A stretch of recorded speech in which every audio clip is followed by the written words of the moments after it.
A couple of weeks ago, I went to visit the podiatrist. It was a pretty typical visit. Chat with the nurse, have a few x-rays, see the podiatrist. I joked with the nurse about walking barefoot down the hall to receive my x-rays.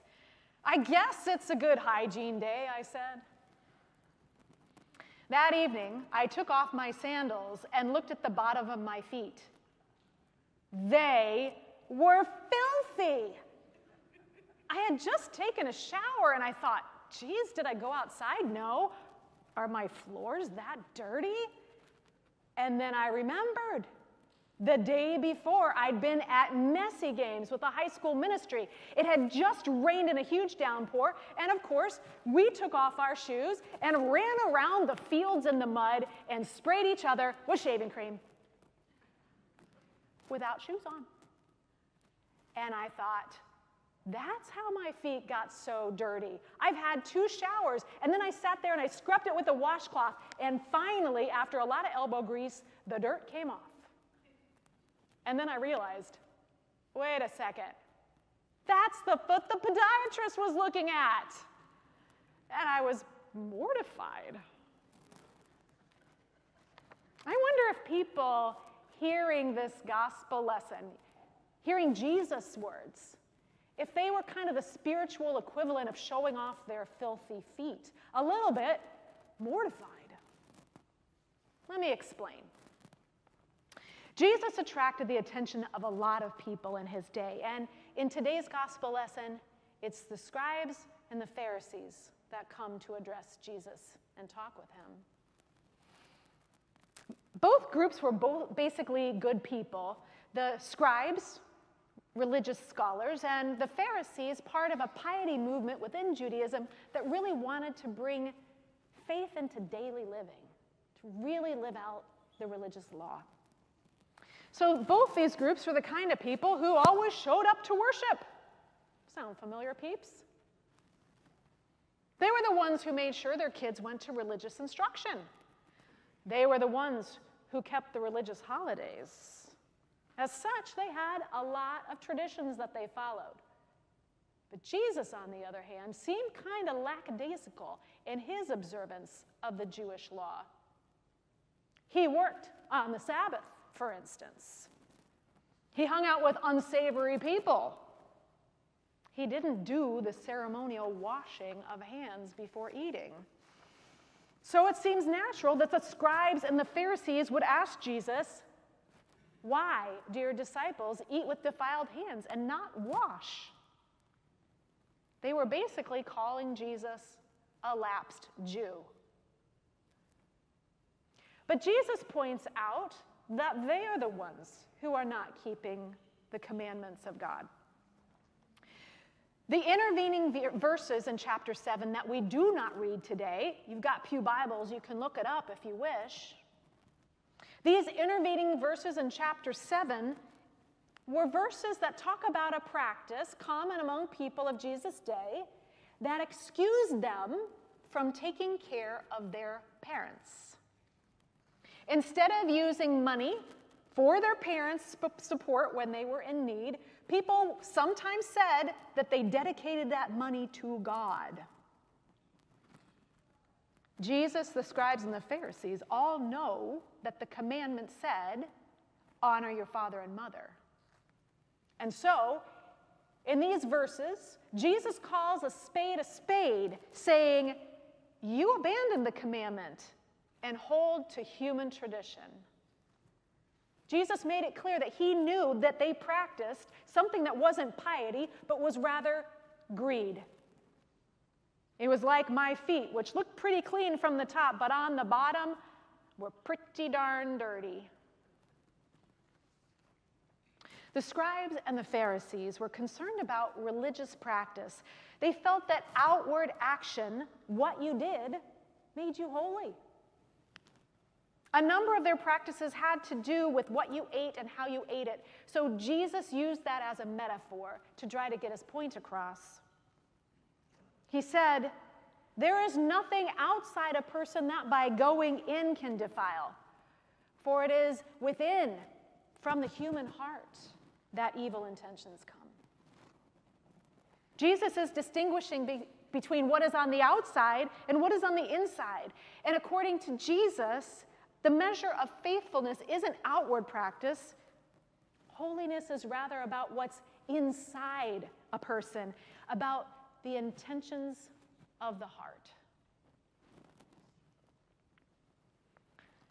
I think if most of us were to take the time to contemplate the intentions of our heart, we might see some of Jesus' list popping up there. What evil intent do you struggle with?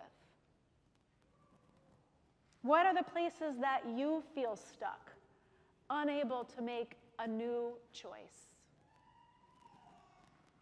It's easy to want to cover up our shortcomings and pretend they're not there. It's natural to want to clean up for public viewing. We don't want to show off the underside of our feet. And so often we operate just like the scribes and the Pharisees, concentrating on what's on the outside instead of looking carefully at what's on the inside, the intentions of our heart. But there are places where people make an intentional practice about examining their hearts and about getting honest about what's on the inside. I've long been an admirer of 12-step programs.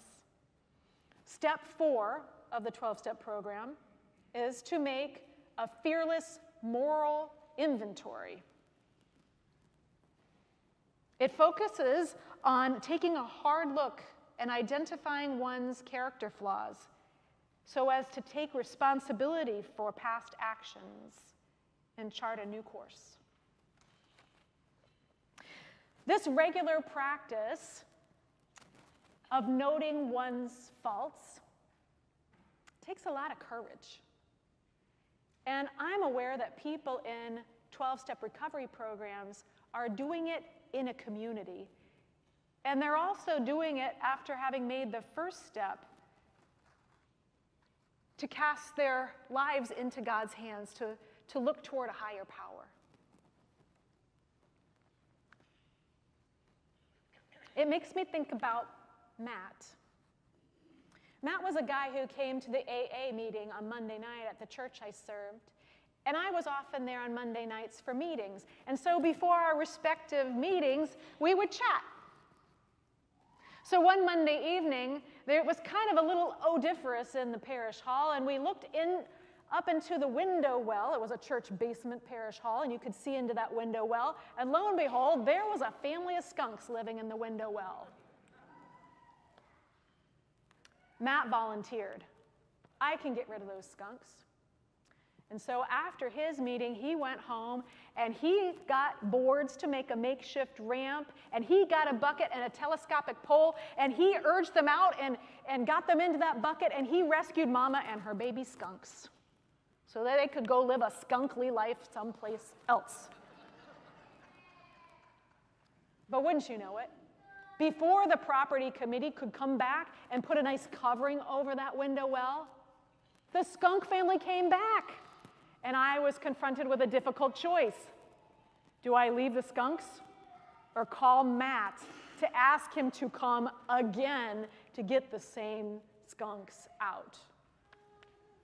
Well, I called Matt, and I will never forget what he said.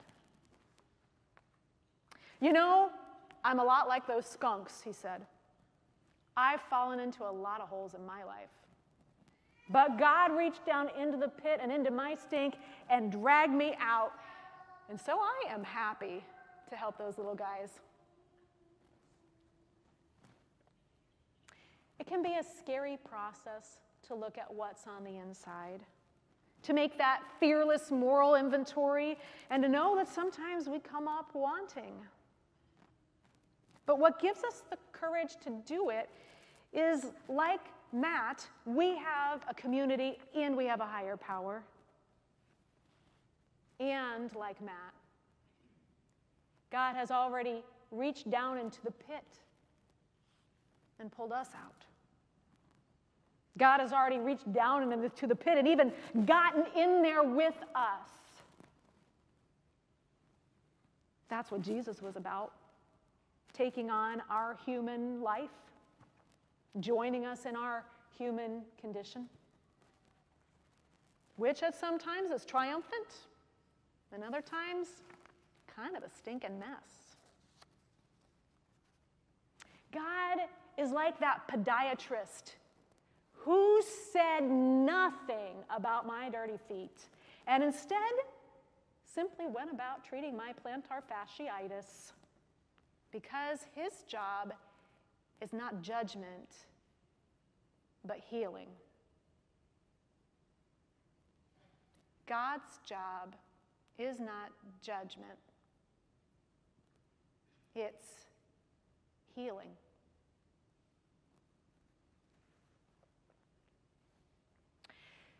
Every week, we have the opportunity to look on the inside. Confession begins our worship service. It's a time for us to examine our consciences and bring before the Lord the things we aren't proud of, the things we need help with, the things we can't seem to change. We aren't alone in this act of confession. Everyone is here together in the same boat. And I, as your pastor, am also available to you, because even though Lutherans don't often know it, we too have individual confession right in our hymnal. And you can call upon me to sit down with you and to hear your story and to pray with you and to proclaim God's absolution. It's good to know the depths of God's love for you. In the end, it's not about cleaning up our mess. It's allowing God's love to shine on our full selves, the outward and the inward. It is safe in Jesus' presence to look at it all, to allow his love and his example to encourage our growth into the person God already sees. People of God, I am here to tell you a truth. You don't need to be afraid of looking at what's inside. You do not need to cover or clean yourself up. You can bring your whole self to God. God's love is wide enough to free us and to heal us and send us back into the world to share that freedom and that healing with others. Amen.